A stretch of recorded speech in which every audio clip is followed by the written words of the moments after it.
ትኩረት ለማስቀየስ ነው ሀገሪቱ ያለችበትን ህመሞች ቀውሶች ስቃዮች ለማዘናጋት በሌላ አቅጣጫ አብይ አህመድ ነገሮችን ለማድበስበስ እየሄደበት ያለው መስመር መሆኑን በግልጽ መናገር ያስፈልጋልና ከዚህ አንፃር አልታየም ኢንጂነር ይልቃል ከዚህ አንፃር አልታየም ኢንጂነር ይልቃል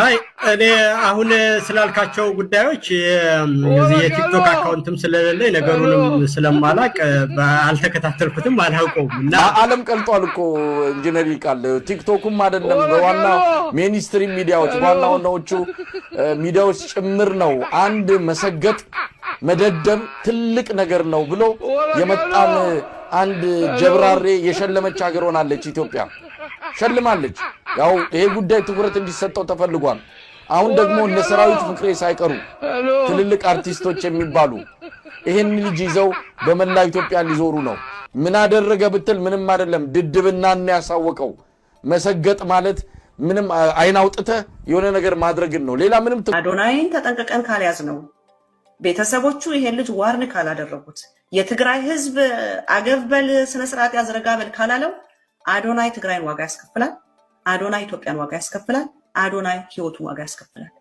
የመቅለብለብ እኔ ሲከሰከስ ነው ማየው ሟርት አይደለም የምናገረው ጥላቻም አይደለም የምናገረው አይ ኬር ያውም እንደ አዶናይ ምንም አይነት መሰረት የሌለው ቤዝ የሌለው ድንቁርናን የሚያስተምር ትምህርትን የሚያንቋሽሽ ሰግጥ ማግጥ ይያለ የሚያስተምር የሌለ ፍልስፍና ያመጣ ምንም አይነት ትምህርትን ምግባርን ሞራልን ካልቸርን ሁሉ የሚንቅ የሚሰድብ ባህልን የሚሰድብ ሃይማኖትን የሚሰድብ ኤቭሪቲንግን የሚሰድብ መማገጥ መንዘላዘል ከኖርም ውጭ መሆን ዲስኦቤይ ማድረግ እንደ ዝና የሚያስተምር this is very dangerous very very dangerous and I pray for him ጸልይለታለሁ ሊመስል ይችላል እንደ ወረቀት ሳት የነደደ ሰማይ ላይ የደረሰ ዝና ሊመስለው ይችላል እንደ ሌሎቹ ወጥቼ አንበሳ ገዛና አንበሳ ትግራዋይ አለለውም because I care እኔ እናት ነኝ ልጆች አሉኝ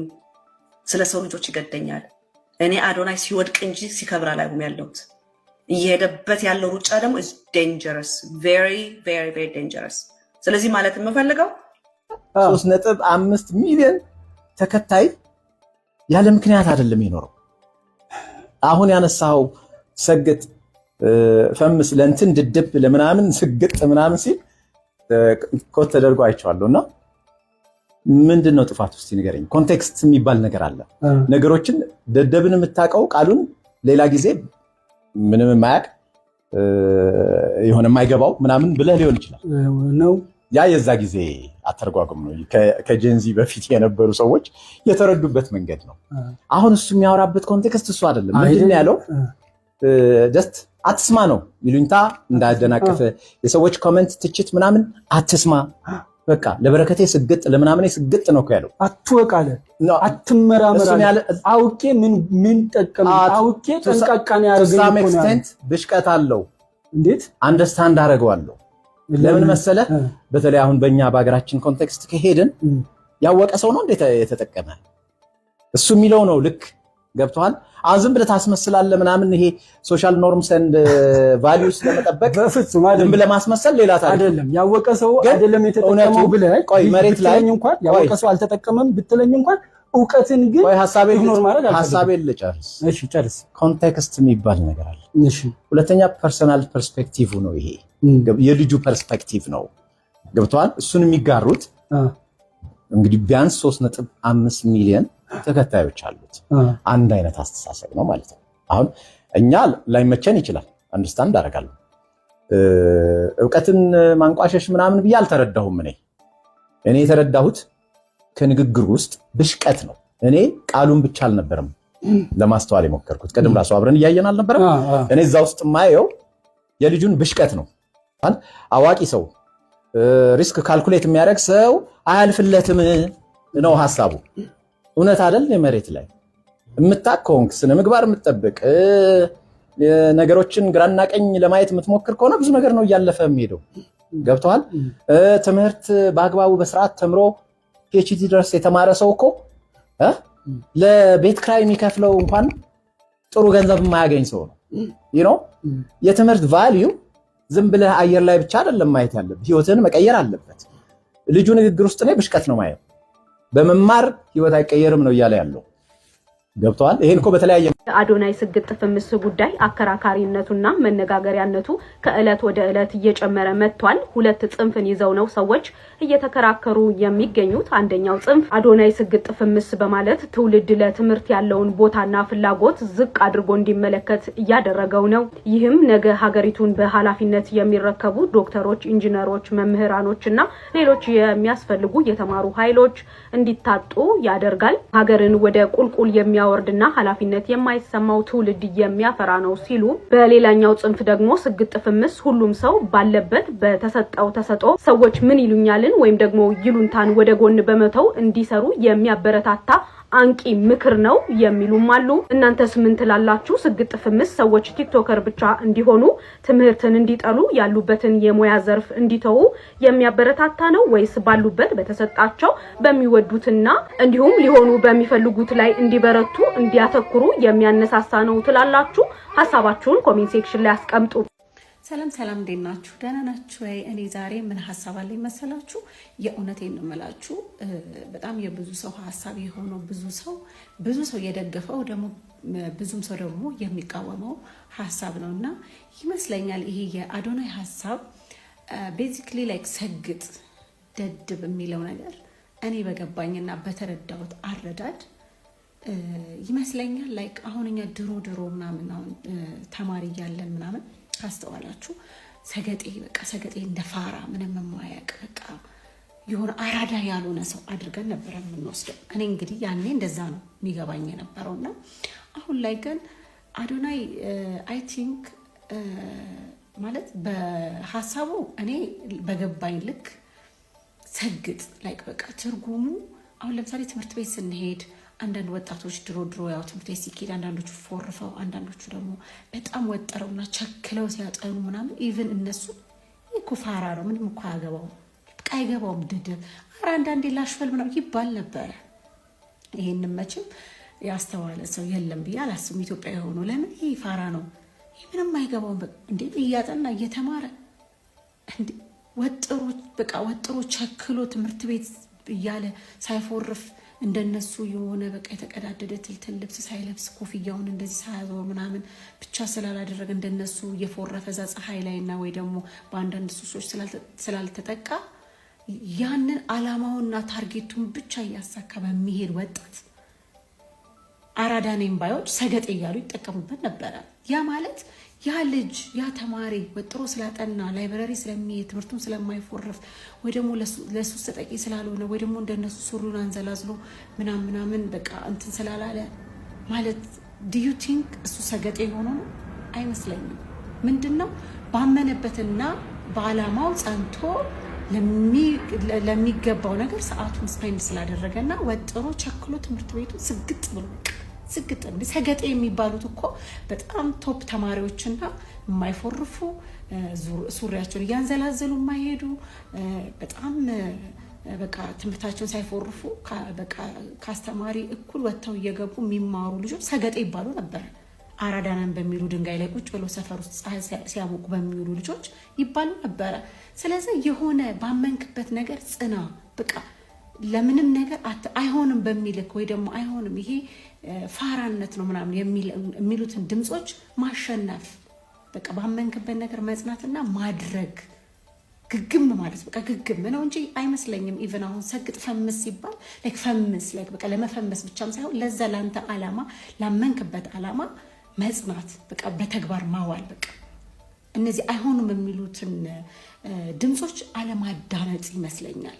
በቃ ድድብ ብለክ የሆነ የለም ይሄ ድንጋይ ራስ ነክ ምናምን የሚባለውን ስድብ ሳይሆን ደደብ እንደዛ ስለሚተረጎም ማለት ነው በእኛና ይመስለኛል በቃ ያቺ ያመንክባትን ነገር አሸንፋታለሁ እኔ በዚህ ያልፈልኛል እኔ በዚህ የተሻለ ቦታ ደርሳለሁኝ ይሄ ያዋጣኛል ባልከው ወጥረክ በቃ ለዓላማ መቆም ይመስለኛል። ይሄ የኔ አረዳድ ነው። ሲሪየስሊ ደግሞ እንደዛም ነው የተረዳሁት ነው የወሰድኩትና ይሄን ይመስላል። የእናንተስ? ጋይስ ዘሀበሻ እንግዲህ ፖስት ያለው ነገር ተመልከቱ። እንደተመለከትኩት ስግጥ ፍምስ የሚለው አይዲያ ወይም ደግሞ ስም በጣም ብዙ ሰዎች እየተስማሙበት ነው ያለው። በጣም ብዙ ሰዎች ደግሞ አይስማሙበትም። በጣም ኃይለኛ ደጋፊ አለ፣ ከዚህ ሐሳብ ጋር የማይስማማ ደግሞ በጣም ብዙ ሰው አለ። እና እኔ አሁን የቪዲዮ እየሰራሁት ያለው አንደኛ ነገር ለምትደግፉት የሐሳብ እወዳችኋለሁ፣ የሁላችንም ሐሳብ ነው። ለማትደግፉት ሰዎች ደግሞ መጀመሪያ በምን ማስረዳት ፈልጋለሁ መሰላችሁ? እድል እንድትሰጡኝ እንድትረዱኝ እፈልጋለሁ። ለምን ስግጥ ፍምስ እንዳልኩኝ ባይገርማችሁ እኔ ከካናዳ ስመጣ በብዙ ችግር አልፌ ነው የመጣሁት። የዲያስፖራ ህይወት በጣም ሙድ ይዞብኝ ተጫውቶብኝ ነው የመጣሁት።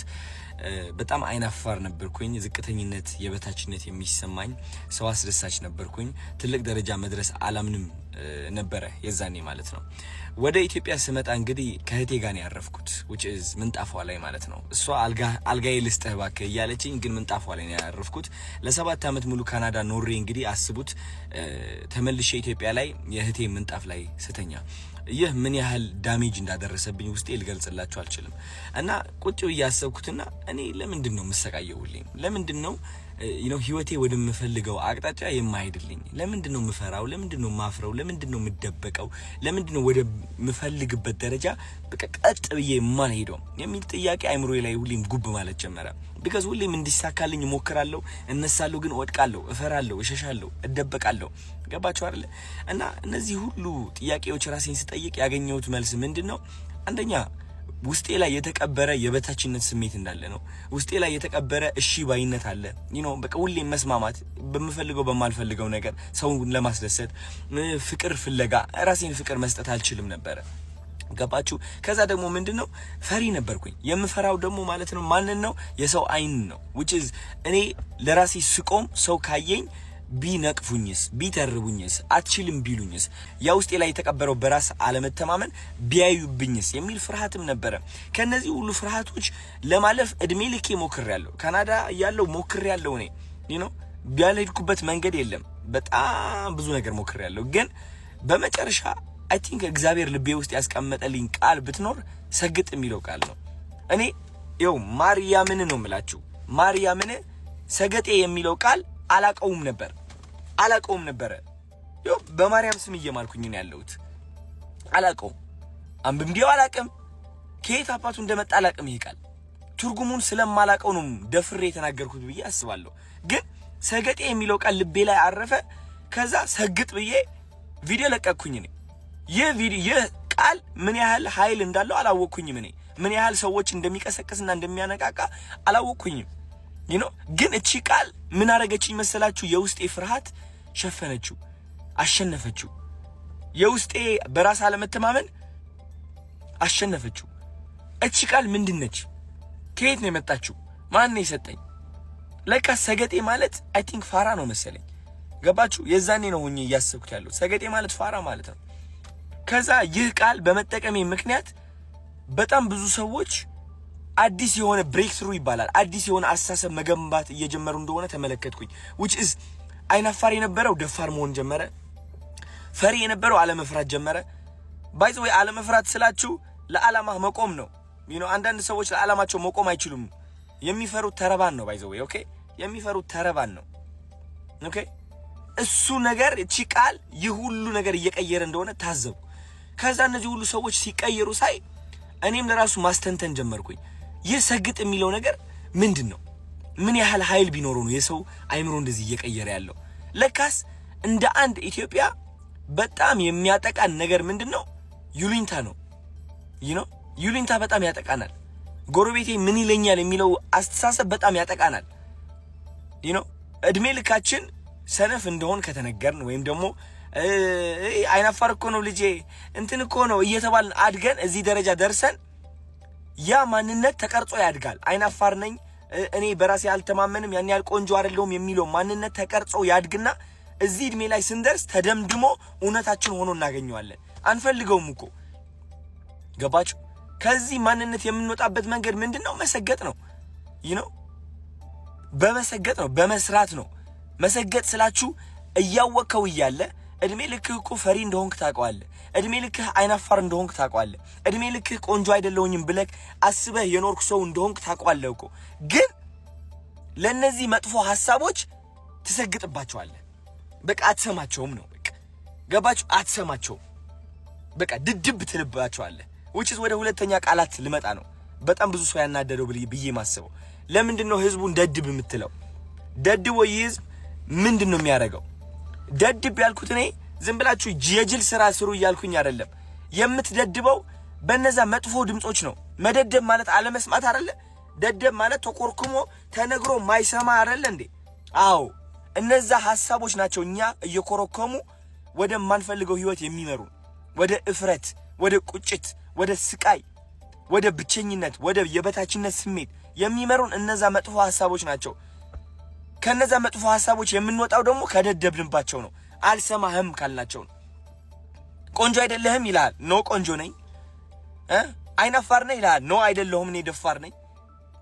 ከሰው በታች ነኝ ይላል አይምሮ ማለት ነው። ኖ እኔ ከሰው በታች አይደለሁም፣ ከማንም ከኔ አይበልጥም፣ እኔ ደግሞ ከማንም ሰው አልበልጥም፣ ሁላችንም እኩል ነን፣ ግን እኔ አንደኛ ነኝ። አየህ እንደዚህ አይነት ድፍረት ከራስህ ጋር ለማምጣት እነዛ ድምጾች መክዳትና አለመስማትን ያስፈልጋል። እኔ የተጠቀምኩበት ቃላቶች ደግሞ እነዚህ ድድብ የሚለው ስግጥ የሚለው ቃላቶች በጣም ኃይለኛ የሆኑ ቃላቶች ከመሆናቸው የተነሳ ሰርጸው ይገባሉ፣ የሰው አይምሮ ሰብረው ይገባሉ። እነዛ መጥፎ ሐሳቦችን በኃይለኛው ነው የሚሰብሩት። ለምን ይመስላችኋል ቲክቶከር የበዛው በዚህ ጊዜ? it's because እነዛ መጥፎ ሐሳቦች እስካሁን እያሰሩት ነበረ። አሁን ግን ከነዛ ሐሳቦች መውጣት ችሏል። አብዛኛው ሰው በራሱ መተማመን ችሏል። ለመጀመሪያ ጊዜ ራሱን ማፍቀር ችሏል። እና እንደዚህ አይነት ነገር ነው መፍጠር የቻልኩት እኔ። ስለዚህ ከዚህ ሐሳብ ጋር የማትስማሙበት መንገድ እኔ ሊታየኝ አልቻለም። እንደ በጣም ብዙ ተከታታዮች አላችሁኝ አሁን ይህ ቪዲዮ የምትመለከቱ ሳትናደዱ የሆነ እኛ ነን ትክክል ብላችሁ ለመፎከር ሳትሞክሩ ቁጭ ብላችሁ እንደዚህ ሐሳባችሁ ብታጋሩ እነዚህ በሰግጥና በድድብ ማለት በድድብ ለበረከቴ ስግጥ ለበረከቴ የሚለው ነገር የማይስማሙ ሰዎች ለማሳመን ብንሞክርስ ሁላችንም ሆነ እንዴት እያገዘንና ህይወታችን እንዴት እየቀየረ እንደሆነ ለማሳየት ብንሞክርስ? እስኪ ቪዲዮ ልቀቁ ጋይስ። በእኔ ሐሳብ የምትስማሙ ከሆነ ቪዲዮ ልቀቁና አወንታዊ በሆነ መንገድ ለማስረዳት እንሞክር። እንዴት እነዚህ ቃላቶች ፍቅር እየገነቡ እንደሆነ ኮንፊደንስ እየገነቡ እንደሆነ እስኪ እናስረዳ። ወይስ እኔ ብቻዬን ተሳስቻለሁ እንዴ?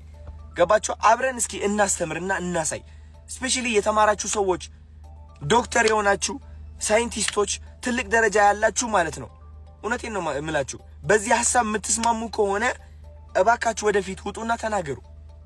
የማትስማሙበት ከሆነ ሁላችሁም ደግሞ ከዚህ ሁሉ በማስረዳት በኋላ ካልተስማማችሁበት መናገርም ትችላላችሁ እንደዛው። እኔ እውነቴን ነው የምላችሁ ቁጭ ብዬ የመመልከት አቅሙ አለኝ። የሆነ ነገር ትክክል ካልሆነ ይቅርታ የምል ሰው ነኝ። ትክክል ካልሆነ ማለት ነው። ገባችሁ አይደለ? ስለዚህ እባካችሁ ኮሜንት ብቻ ሳይሆን ቪዲዮም ልቀቁና ሐሳባችሁ ግለጹ። ስግጥ የሚለው ቃል ድድብ የሚለው ቃል ለበረከቴ ማለት ነው ህይወታችሁ በምን መንገድ ነው የቀየረው? ቁጭ ብላችሁ ቪዲዮ ሰርታችሁ እንድትለቁልኝ ይፈልጋለሁ ጋይስ። እናስረዳ እንዴት እየተቀየርን እንደሆነ፣ እንዴት ወጣቱ እየተቀየረ እንደሆነ። የበለጠ ነገር እየተፈጠረ ነው ያለው። ፍቅር ነው እየተፈጠረ ያለው። እኔ ደግሞ ልንገራችሁ ከፍቅር ውጪ ምንም አልፈልግም። እኔ ፍቅር ነው የምፈልገው። ዳስት እኔ በጣም ሰላም የምወድ ሰው ነኝ። በጣም እኔ ልንገራችሁ እኔ ከምን ጋር ነው ፍቅር የያዘኝ? ከተፈጥሮ ጋር ፍቅር ይዞኛል። ከእግዚአብሔር ጋር ፍቅር ይዞኛል። እግዚአብሔር ከዛ ውጪ ምንም የለኝም። እኔ ምንም ያዝኩት ሐሳብም የለም። ገባችሁ አይደል? ሰላምን ነው የምፈልገው። እውነቴን ነው የምላችሁ። እና እናንተም የኔ ተከታታዮች እንደዛ እንድትፈልጉ ነው የምፈልገው። በቃ እኔ ለፍቅር እንድትቆሙ፣ ለኮንፊደንሳችሁ እንድትቆሙ፣ ክሪኤቲቪቲ ኢንተርናሽናል እንድንሆን ኢትዮጵያ እንደ ኢትዮጵያ ማለት ነው ይዘን ወደ አፍሪካ፣ ከአፍሪካ ደግሞ ወደ ውጭ ሀገር ታለንትድ የሆኑ ሰዎች